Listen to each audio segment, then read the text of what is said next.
Bribtu Setio Herlambang Ajudan Kapolda ditemukan meninggal diduga tertembak di rumah dinas. Polda Kaltara beri penjelasan.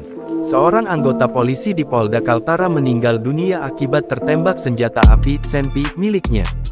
Dugaan sementara karena kelalaian. Anggota polisi bernama Setio Herlambang alias Bribtu SH, dengan pangkat Brigadir Polisi, Brigpol, yang diketahui selama ini bertugas sebagai Ajudan Kapolda Kaltara Irjen Pol Danil Aditya Jaya itu, meninggal dunia sekira pukul 13.10 WITA, Jumat tanggal 22 September tahun 2023. Menurut keterangan Kabid Humas Polda Kaltara Kombes Pol Budi Rahmat dalam rilisnya, Brigpol Setio Herlambang meninggal di kamar rumah dinas Ajudan Kapolda Kaltara.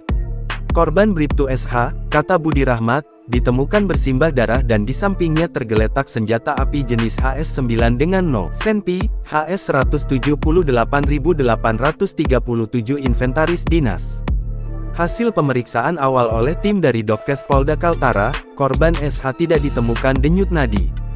Saat itu juga, lanjut Kabid Humas, tim dari Ditreskrimum dan Ditpropam Polda Kaltara langsung melakukan olah TKP.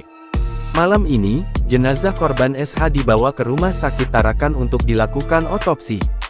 Untuk mengetahui penyebab meninggalnya korban Bribtu SH.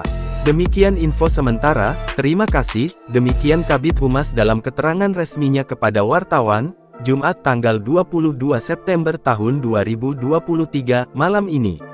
Ketika ditanya lebih jauh, Budi Rahmat menegaskan, jika korban berpangkat Brigpol ini bukan meninggal dunia karena mengakhiri hidup. Bukan mengakhiri hidup, dugaan sementara korban sementara membersihkan senjata api, jadi akibat kelalaian, ungkap Budi Rahmat. Dia mengatakan, korban SH di Polda Kaltara menjabat sebagai Banit 3 Subden 1 dan Gegana Satbrimob Polda Kaltara. Budi membenarkan, jika selama ini diperbantukan sebagai ajudan di Polda Kaltara. Untuk lebih detail apa penyebab meninggalnya almarhum, menunggu hasil otopsi, pungkasnya. Jangan lupa subscribe, share, komen, dan like ya.